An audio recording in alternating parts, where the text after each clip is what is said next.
It's time for Jiving with Joey. Hey, honey. Hey, good morning. Here's your coffee.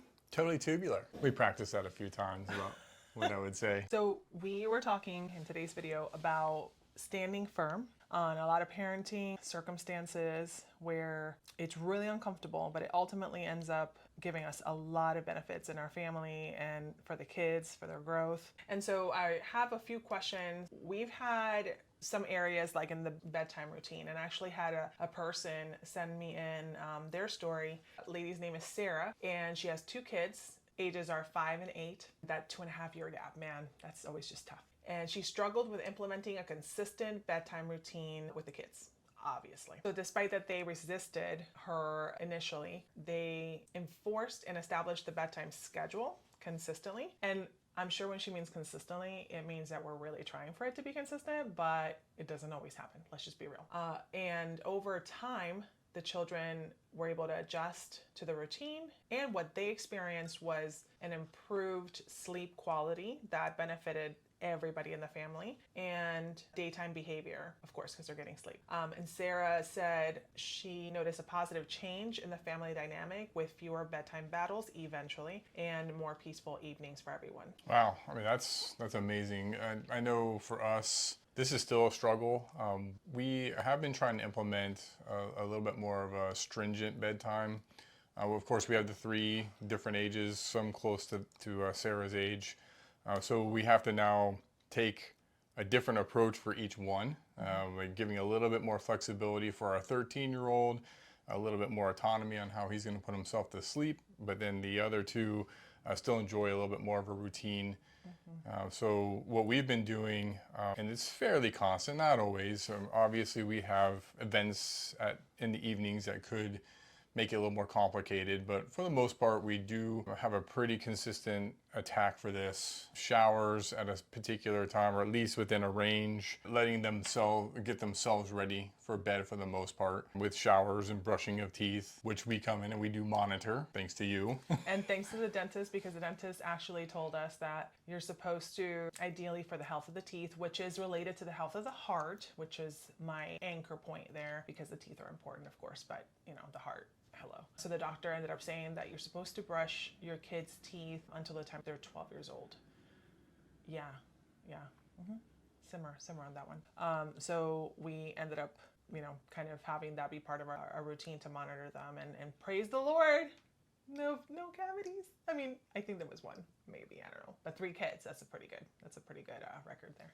That is pretty good. And this is one of those things that I kind of struggle with, because in the evening time, I can get caught up in my own ideas of what I need to do, and then sometimes I'll forget that. But we back each other up. Yeah. So if I forget, she's there to remind me. If I'm not clear, I can ask, and then we do try to tackle these things together for the most part. And it's been helpful whenever we have been able to attach some type of association. It makes it so much easier to kind of train, again, because we're trying to train our kids and train our families to have a certain culture that's intentional. When we're able to train them with some type of acronym, for example, our morning routine, we call it the day ready routine.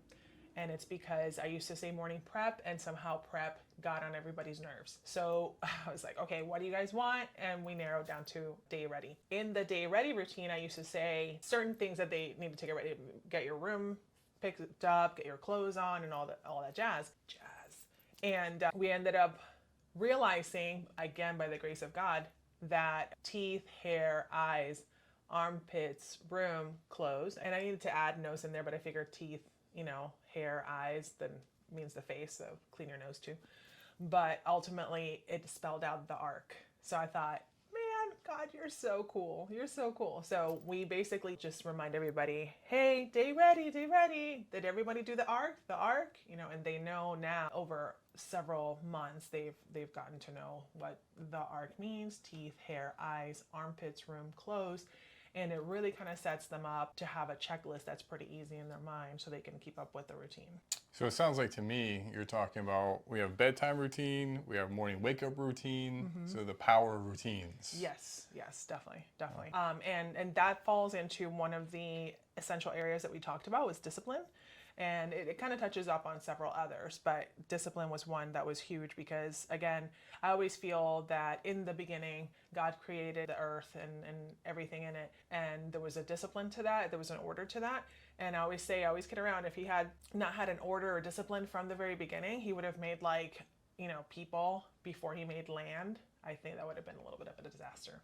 So discipline falls in line with every aspect of what we need to do as families with love and grace and respect, completely blanketing that, and a lot of self-check to make sure that we're trying to stick to that, because it doesn't always look pretty when we also have tantrums as parents and we feel, overwhelmed and done.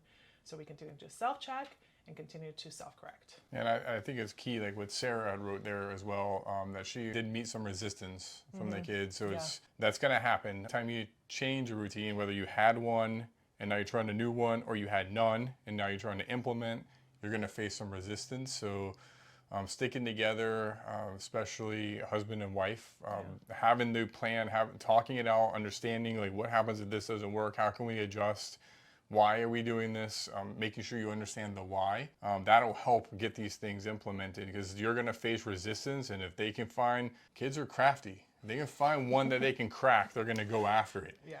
And if one or two of you don't stand firm on the routine, they're going to find a way to crack it. And I think Sarah, as she mentioned in her example, she was able to work through that and eventually saw the results. So, and it's still, some days are still a struggle. If we get home too late and now we're trying to condense our routine down really quick, it can become a little stressful. And then you're finding yourself yelling a little bit more, and it's like, you got it, you know what to do, just do it. Yeah. Those are the tough nights, but we still try to now say, here's the routine, and we're just going to shrink it down into a smaller space, but we still need to do it. And that helps with the consistency. They know what to expect. They know, hey, this is what it's going to look like. This is the rhythm. And then they kind of ease into it, and it makes it a lot easier over time. And do you think that now, even though we've been really doing, we've been very successful at keeping, let's say, a night routine that we are happy with, but what does success look like? Does it really look like nice and clean and sharp and crisp for us? No. Sometimes success for me is that I don't go to bed sweating from stress. That I was like, hey, that was a success. Yeah. There was one thing I want to add too that I found was very important, that I would really encourage all parents, regardless of the age of your kids, read to your kids at night. They love it. They love it. And it's gotten to a point now where I'm like, all right, it's bedtime. Go pick out your book, then do this, and this. So they know bedtime's coming. I'm going to pick out the book I want dad or mom to read. And now I'll go take my shower, because it gives them something to be excited about as well. And we've enjoyed a lot of time just sitting down and just reading at night. Yeah, and there's so many cute pictures of just the memories that you build with the kids. Besides the fact that it's kind of an understood benefit for all sorts of, academic, educational, cognitive, all sorts of things. I'm sure I'm saying those things wrong. We're all about the intentionality of the family for all sorts of different reasons, particularly for the training and the raising of these children to follow God's purpose for them. And when we're making these routines happen that involve things like reading to them at night, they're going to remember that. They're getting, if we pick out good books, sometimes we pick out, like the Dogmans of the world, because that's what they want. But the idea of just reading to them, that they can expect that that's an aspect of their day, and that they go to sleep with that. Beyond that, we include the most important fundamental things of prayer and praying over them. We read to them Psalms at night. Again, not every night, we're humans, but part of our routine involves those things. We've been doing that here and there. And then in the morning, sometimes we read the Proverbs. It's just things that will anchor them. And the idea is not perfection, but the idea is to just keep trying and keep resetting. And we have part of our family crest, which we'll actually show you in an upcoming video. So keep tabs on that. But part of our family crest, we include a representation of the airplane, because as families, we are consistently getting off course. Like an airplane, 95% of the time, apparently, is off course. And so part of what is done to get the airplane to its target point is to continuously recorrect it. And because, again, the winds are unpredictable, you don't know, this vehicle doesn't know what it's going to reach with regards to wind or something that's going to veer it off course. So part of the task of getting an airplane is to just correct it as you go, which equates to 95% of the time being off course. It needs constant correction. That's how we feel about families. So we included it in our crest so that we remember we're going to be off course and we're going to be failing, but the idea is to continue to try. We hammered the bedtime one. What else we got? Yeah. So we have here screen times. So yeah. I don't want that one. I don't want it. But we have screen time. So I actually got another story from James and Maria. They say that they were wrangling 3 tornadoes, and their biggest battle was keeping screens in check. Despite the moans and groans of unfair treatment, as the kids claimed, they stuck to their guns on the screen limits, nudging their kids towards other fun stuff. And soon enough, their teens were out in the fresh air, diving into hobbies and actually chatting with family. I'll say that again. Chatting. Like talking to their family? Like to their face? Like talking. Yeah. It's good. To their family. And let's just add that friends or each other, with time, they built healthier habits and stronger bonds, and then making smoother sailing and happier faces all around. We've definitely taken a different approach to screens. And again, nowhere near perfect. Can be better. But if you're struggling with this, no condemnation. This one's hard. It is the battle of our parenting generation. This one's hard. Everybody knows we're all in this together, battling this. And the important part, I think, is to recognize that we are battling it ourselves. Having access to a computer in our pockets, that is just something to consistently battle ourselves, and then while trying to teach them to battle it within themselves and put it in its rightful place. So how do we do it? And what's that verse? I need to look it up, and I will go ahead and show it on the screen. But it talks about not growing weary in well-doing, and this is part of it. We just have to really latch on to that, because this is really we feel like it's the battle for our kids' minds. And although many of us grew up, I think, with watching the Darkwing Ducks and the Strawberry Shortcakes and what is it, the one with the bears, X-Men, Spider-Man, sure, yeah, and Bonkersy Bobcat and Tiny Toons, and there was all the the Saturday morning cartoons, and the schedule after school and all that. We watched. I know I watched a lot of TV, and look at how I turned out. But that's always what we say. But this is different. It feels different. It feels like something that we definitely need to keep the good battle in place. Well, the easiest way to even see this is just walk around your neighborhood. I imagine that most of the people we're talking to are roughly our age. We remember what it was like. You went outside, you got home, you did your homework, or at least this is how it worked for me. Did the homework, then we were outside all the time, digging in the dirt, climbing trees, building forts, playing tag with other kids in the neighborhood. There was a playground in the middle of our neighborhood, and all kids were there, bikes parked around it. Now you can walk around at any point in time in the day in the neighborhood, and it's rare. It's very rare. You see a lot of basketball goals in the driveways and not a lot of baskets being made. Empty, yeah, that's sad.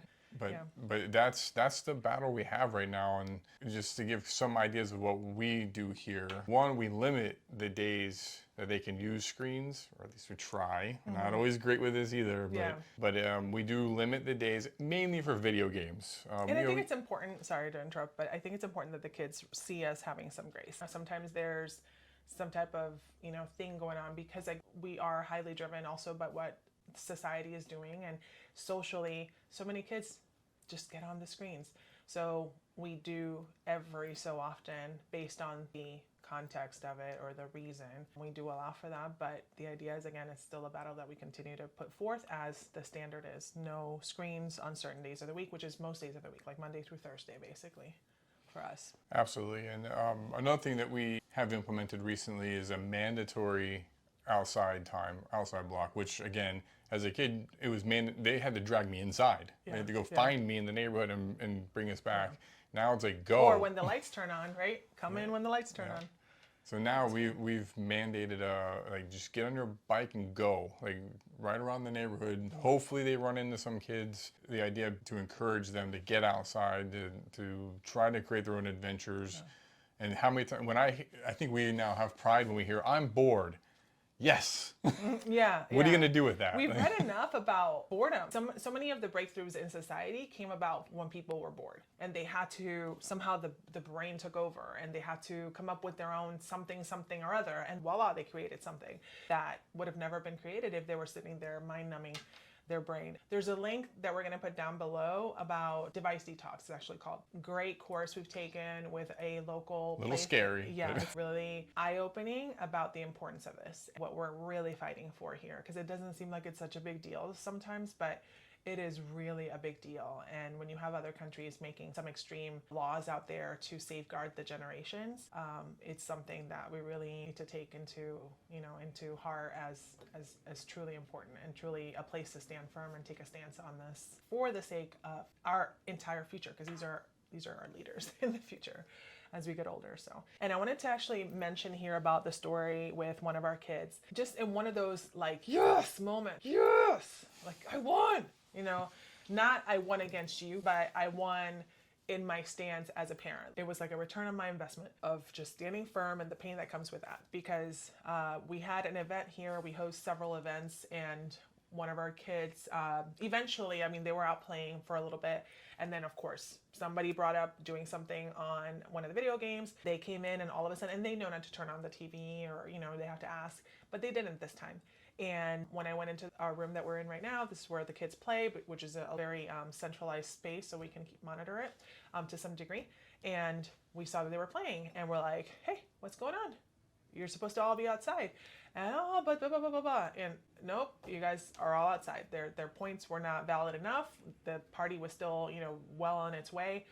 It wasn't a die down time of the party, so go outside and play. Long story short, they went outside, had a blast with some type of game that they came up with. And our son came back in later on, I think it might have been that day or the day after, and said, you know what, Mom? Thank you. Thank you. Thank you.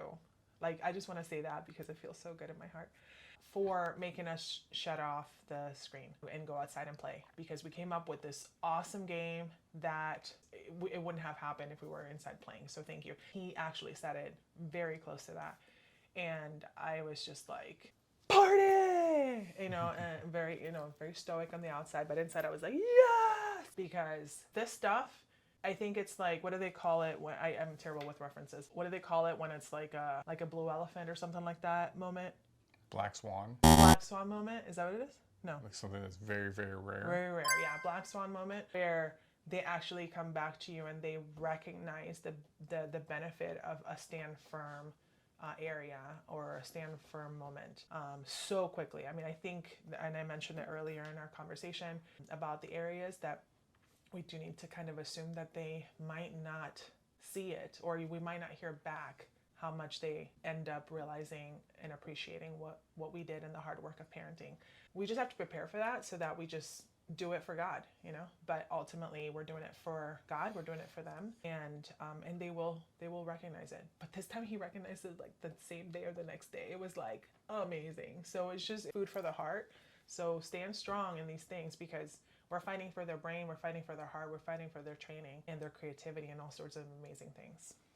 And if I can just add one more example of this, we'll probably talk about this in other videos. We are part of a scouting organization that's not the Boy Scouts.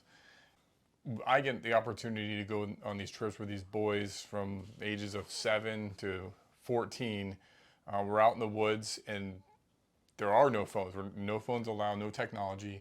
And the games that they come up with, they'll play until 11:30. Lights are out, or at 10, they'll still be out playing, like coming up with new games. And these are stories that they talk about for weeks after that, about these events. And it's like, that's how simple it is. You just got to get boys outside and together with no technology. They'll be bored for a little while, and then all of a sudden it'll start coming, and somebody will come up with an idea, and it snowballs. And I've witnessed this countless times now. So it is just, to me, a validation that it's in there. Their imagination is being sapped by other people's imagination just being poured in, and they don't get the opportunity to exercise it. Yeah. So get your boys outside and just throw a ball at them and say, figure it out and see what happens. Yeah. And They're not going to like you. Yeah, we'll have some of they won't like you. They won't like you, but they'll love you eventually. They really will. And we'll post some information on some of the organizations that we're part of that really help in the parenting efforts that we're doing right now to try to intentionally raise and shepherd our children to wholesome values. So we absolutely love those organizations, and they've been part of our culture and a part of our family that we've really stuck to. So we got bedtime, we got screen time. And what else so we have healthy eating habits. So this is something that we have struggled. I think my IQ drops as soon as I cross the threshold of the kitchen. Didn't you burn milk just this morning? I just did. And I seriously, it's not the first time. It's probably a daily ritual at this point for me that I burn milk onto the eye of our stove. I don't know. I can handle a mean spreadsheet all day long. Crossing in through the threshold of the kitchen, I just lose my understanding of life. And I'm sitting there and I'm like, this time I'm going to conquer this milk. This is going to happen. It's going to stay in its pot, and I'm going to successfully make this Indian tea that I drink so fantastically. I love it. And I turn around for a second and to grab, I don't know, a spoon so I can stir this darn thing. And all of a sudden, Joe is like standing, but it was too fast. I mean, it was just really fast, right? So how are we talking about this? Okay, so yes, I have a couple of ladies that are mentors, and just yesterday, again, for probably the 8th time in our existence together, which is probably 8 years, probably once a year, I go to her and I say, I'm still struggling with food. And so one of my mentor ladies, my godly, big godly people in my life, BGP, she gave me some of her recipes again that are just basically dump some, good ingredients into a crock pot, into a casserole, and make it happen. But for the most part, healthy eating. I got nothing. I think back to, I think some funny stories, like when our oldest one was really little and we were trying to figure out how do we get green stuff into his system, spinach, broccoli. Oh yeah, that was good. And I think you came up with this brilliant idea. I'll give you credit on this one. So we would steam these vegetables and then blend them up and take something that he really liked, like yogurt, and then just mix it in to the yogurt. Yes. And now he's just chomping down on it. And then eventually we started removing... It was green yogurt, like fully green. And everybody at the preschool was like, what is this green yogurt? But we made it a point for him to know that these were vegetables from the beginning, because, we need them to eat vegetables. That's just it. Yeah. And eventually we start removing the yogurt, and then we'll probably have some pictures of him just with a stick of broccoli and just eating the broccoli by itself. Which is very unusual for Hispanic culture from Puerto Rico, and Joe, he's from here, and it's just not a very common meat and potatoes type of diet, or kind of rice and beans and chicken kind of traditional cuisines. Yeah.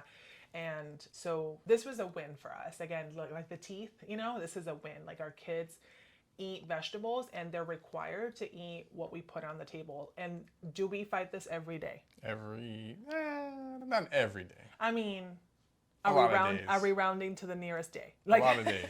We fight this consistently, but because we take up this good fight, they know that they need to eat what we put on the table, and they're just, that's just part of our culture. They need to eat it, or they need to not necessarily eat the whole thing. And of course, again, not being good in the kitchen yet. I'm going to recover from this. I will be good in the kitchen eventually, I know. But the point is, not being good in the kitchen, I will actually give them a lot of grace if, or just basically say, this is crappy. Like, just don't eat it. If that's the case, of course. But if it's like reasonably tasty, and it's just the texture is off on something or whatever, it's like, come on, man, just do it. Just eat it. This is healthy food. You need more food, or you need, sustenance.